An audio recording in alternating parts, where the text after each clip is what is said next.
Epeka bulungi. Gwe nawe ontama.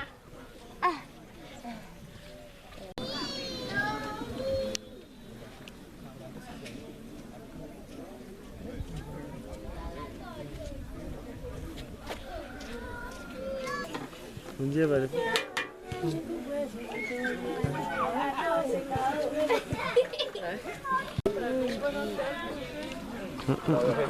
Epeka bulungi. Gwe nawe ontama. From 10. 10, 6, 4, 3, 1, 0. Please.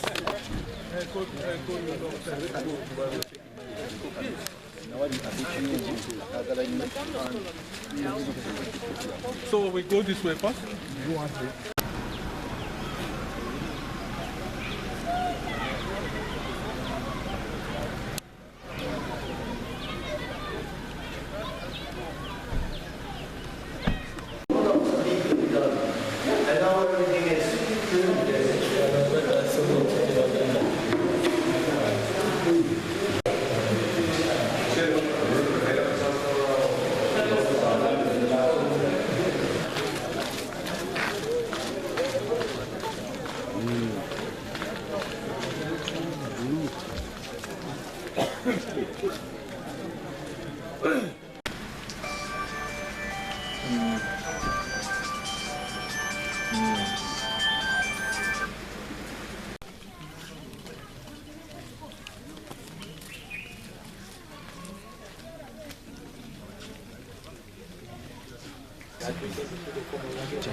Left.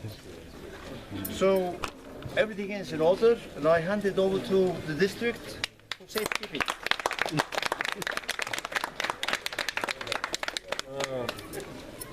The head of population, the ambassador, the leadership of Buikwe district. You want also to take leero tubadde mukwasa project zaffe ze tukola ne district in Iceland nga tuzikwasa abalina ozikozesa. Esomero lino lye mulaba baliyita Kirugu LC Kirugu CU. Twalisanga mu mbeera mbi ng'ebizimbe ebiriwo byali tebisobozesa abaana kusoma bulungi, ebisinga nga byamenyeka byagwayo, n'ebirala nga byonna basomera mu nfuufu.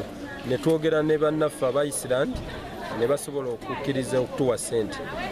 Projekiti eno eya Iceland yali teri mu gombolole neyo Wakisi, naye okuva enayingira mu office nalina okuboogereza okubalaga nti n'eno Wakisi abantu nabo bali ku nnyanja, bali mu bulamu bwa kivubi, kuba tulina River Nile nayo abantu baffe bagendayo ne bakola ki, ne bavuba. So ng'embeera zaabwe era yezimu n'abali ku Lake Victoria. So ng'omulimu guno ogulaba gumazeewo akawumbi kamu ne miliyoni 433. So era ogutunulya tuzimbye classes 7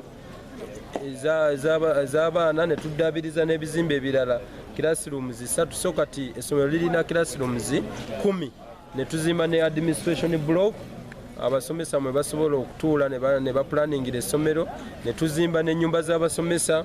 Abasomesa kumpi nga 6 mulamba balina bye bagenda okusula, ne tuzimba ne toilet ez'abaana abawala n'abalenzi, ate ne tuzimba ne toilet z'abasomesa. So yego n'effumbiro, tuzimbye effumbiro ery'abaana ne tuzimba n'effumbiro ly'abasomesa.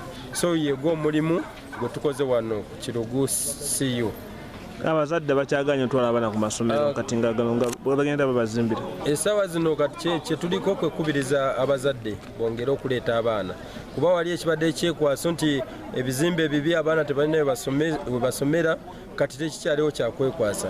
Ate era nnyongera okubeebaza nti okuva twatandika ozimba essomero lino omuwendo gw'abaana gubadde wansi, naye kati we tulimaliridde tugenza olimaliriza ng'omuwendo gukoze eki gwambuse naye era omuwendo gukyali mutono okusinza ku bizimbe bye ttaddeho kuba tulina classrooms 10 kitegeeza tusobola abaana basobola n'osomera mu shifts so nsaba nkowoola abazadde b'e Wakisi ab'omuluka gw'ennakalanga okuleeta abaana basome kuba buli kimu tukitaddemu tugenda kwongeramu abasomesa tutaddewo ebitabo kati ekibulayo kyabasomesa kwongera kusomesa abaana bano ne performance yeyongereko naddala amasomero gano aga UPE abaana babenga bwe bajja okusoma bajjira ddala kusoma si kuyisa budde.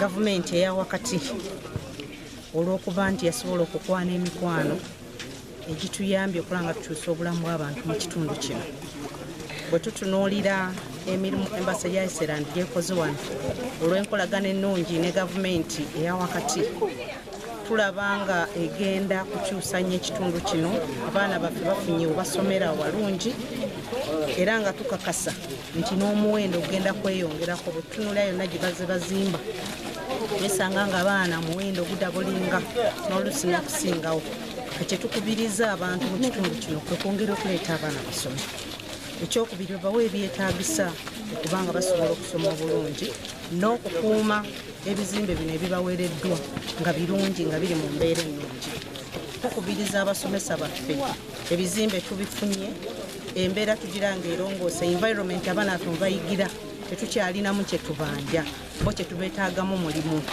kitegeeza tusuubira ate okukola obulungi okusinga bwe babadde bakola so tusaba head teacher n'abasomesa okukola obuweereza obulungi eggwanga lino linaafunamu abaana bano emiti emito abasobodde okuyigirizibwa obulungi twongera okubiriza era abasomesa nti ebizimbe bino olwalebo bye babeerawo buli lunaku twagala bikwatibwe bulungi kubanga gavumenti yasalawo nekwatagana ne bannaffe bataddemu ssente okubituwa naye babyagala bisigale nga bikola ekyo kyabituweesa okumala emyaka egiwera so entanda gye tubasibira yeye ebizimbe babirabirire bulungi lw'ensimbi ezigenze wano.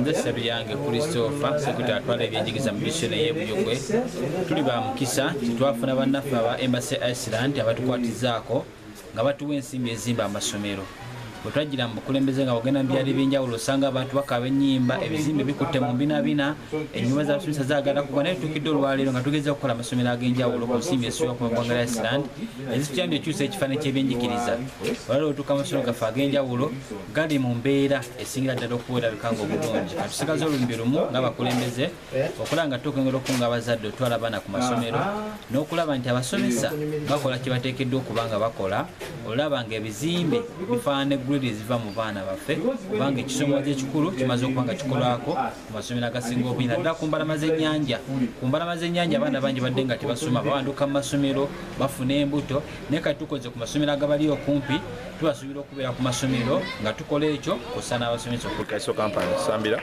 kansala kikiira division ene Wakisi ku district ya Buikwe twebaza Embassy Iceland ne district olina okutwalizamu olwa project eno ebyensoma bisituse nnyo esomero lyongedde okwetanirwa kubanga buli kimu kyateereddwawo era olwaleero mu myezi gino 3 tujjanga projekiti etandika abaana 225 abapya beyongedde ku ssomero okuva kati population evudde ku 5 negenda ku 75 tusuubira nti mu utamu wena gwerako essomero lijja kuba liweza abaana nga 10 so abaana baleetanidde era twebaza omulimu guno ogukoleddwa tusuubiza nti ebyenjigiriza bisituse nnyo era performance egenda kukyukira ddala.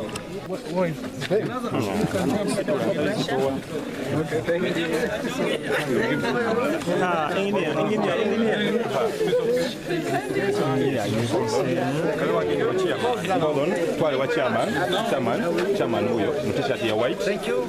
Then wherever you come. Take cow, take to Morris. You come.